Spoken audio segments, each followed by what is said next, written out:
बिस्मिल्लाहिर्रहमानिर्रहीम। अस्सलाम वालेकुम। नाज़रीन करام, कभी अल्लाह ताला के सिफाती नामों का अगर इंसान जायज़ा ले तो इनमें रहीम और रहमान के साथ जाबिर और क़हार का नाम भी मिलेगा। जहाँ मेरा रब 70 माओं से ज़्यादा प्यार करता है तो वहीं उसमें जलाली सिफात भी मौजूद हैं। मगर अल्लाह ताला की गज़बनागी का ये रुख उन लोगों के लिए है जो दुनिया की सरमस्तियों में गुम रहते हैं। अल्लाह तबारक व तआला जब इंसानों की नाफरमानी और सरकशी पे नजर करता है, जब लोगों में दुनिया की तलब को ज्यादा और खुदा तलबी को कम देखता है, जब इंसान जिंदगी के हर शोबे में जुल्म और बगावत को इख्तियार कर लेता है और जब इंसानियत ही जालिम इंसानों का अल्लाह की बारगाह में शिकवा करती नजर आती है, जब इंसान अल्लाह के हराम को खुद पर हलाल करने लगता है, तो फिर अल्लाह तबारक व तआला अपनी गज़बनाकी जाहिर करता है और अल्लाह का गज़ब कुदरती आफात, ज़लज़ले,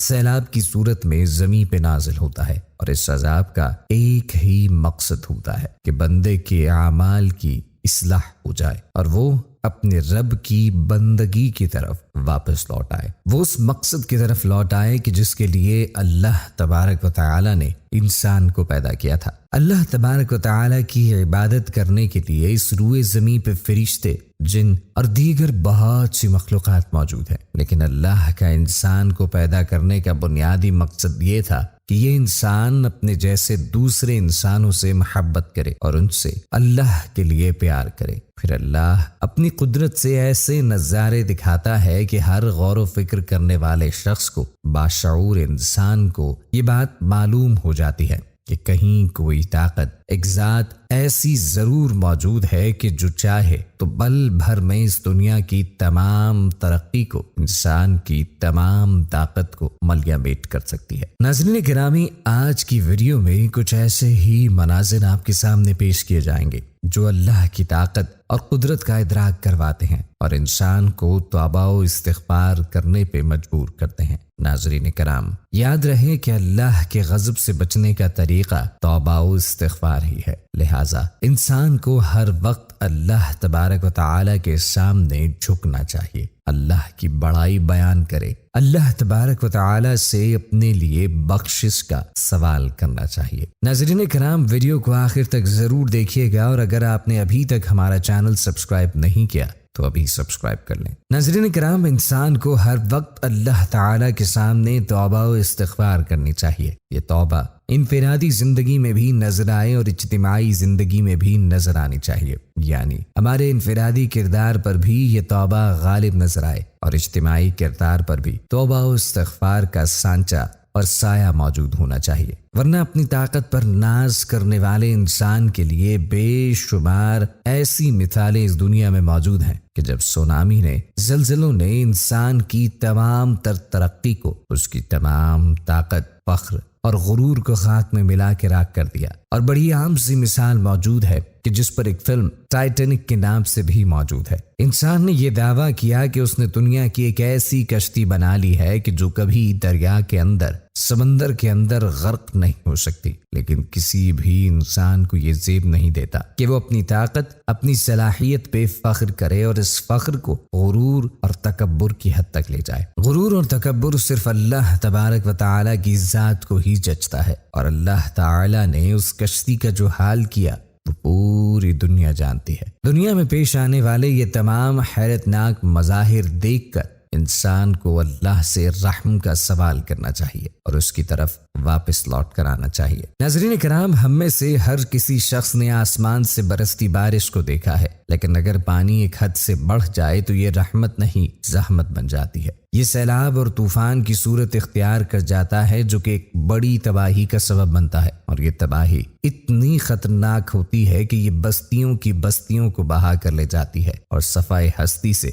इंसान का नाम तक मिटा देती है। सदियों लोग ये सोचते हैं और बात करते हैं कि यहाँ कुछ घर मौजूद थे, लेकिन ना तो वो घर वहाँ होते हैं और ना ही उन घरों के मुकीम वहाँ मौजूद होते हैं। वजह सिर्फ ये है कि वो अपनी ताकत, अपनी ज़ात اپنی صلاحیت پہ غرور اور تکبر کرنے لگتے ہیں۔ ناظرین کرام، اس طرح طوفان نوح کس کو یاد نہیں؟ اس کا ذکر قرآن مجید میں بڑا واضح طور پر موجود ہے۔ قرآن کریم کی سورہ ہود میں آتا ہے کہ اللہ نے ان کو بتلا دیا کہ میں جلد ہی منہ موڑنے والوں کو ہلاک کرنے والا ہوں، اور آپ اللہ کے حکم کے مطابق کشتی بنانے میں مصروف ہو گئے، لیکن یہ لوگ آپ کا تمسخر کرتے اور پھر جب اللہ کے حکم سے کشتی میں سوار ہو گئے، یہاں تک کہ جب ہمارا حکم مان پہنچا اور تنور جوش مارنے لگا تو ہم نے نوح کو حکم دیا کہ ہر قسم کے جاندار میں سے جوڑا جوڑا لے لو، اور جس کی نسبت حکم ہو چکا ہے اس سے رک جاؤ کہ وہ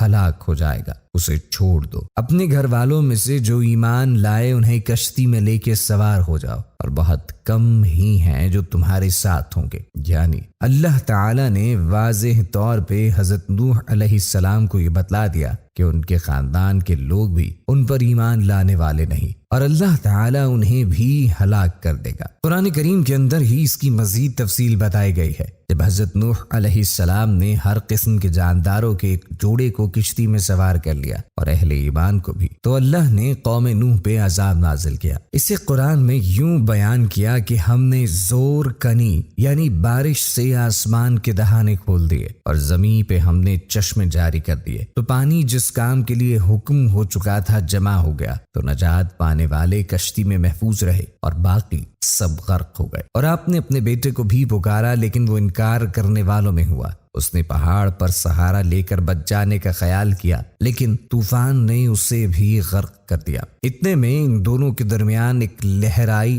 اور وہ ڈوب گیا۔ اس طرح قوم نوح اپنی نافرمانیوں کے باعث اپنے انجام کو پہنچی، اور نوح علیہ السلام کی کشتی اللہ کے حکم سے محفوظ رہی۔ اللہ کے حکم سے سیلاب رک گیا اور زمین نے سارا پانی اپنے اندر جذب کر لیا۔ اللہ تعالی نے حضرت نوح علیہ السلام کو حکم دیا کہ کشتی سے اتر جاؤ، تجھ پر اور وہ لوگ جو تجھ پر ایمان لائے ان پر ہماری رحمتیں اور برکتیں نازل ہوں گی۔ ناظرین کرام، قرآن حکیم میں یہ اصول واضح کر دیا ہے کہ اگر پیغمبر کی اولاد بھی ہو لیکن وہ اللہ کی نافرمانی کرے، اللہ کی وحدانیت سے انکار کرے، وہ غرور اور تکبر کرنے والی ہو، وہ اللہ کے علاوہ کسی اور سے بخشش اور پناہ طلب کرے اور یہ سمجھے کہ کسی اور کے سہارے وہ خود کو بچا لے گا، تو اللہ اپنے پیغمبر کی اولاد کو بھی غرق کر دیتا ہے۔ اللہ تعالی نے حضرت نوح علیہ السلام کے بیٹے کو غرق کر کے یہ مثال قائم کر دی کہ اس کائنات کے اندر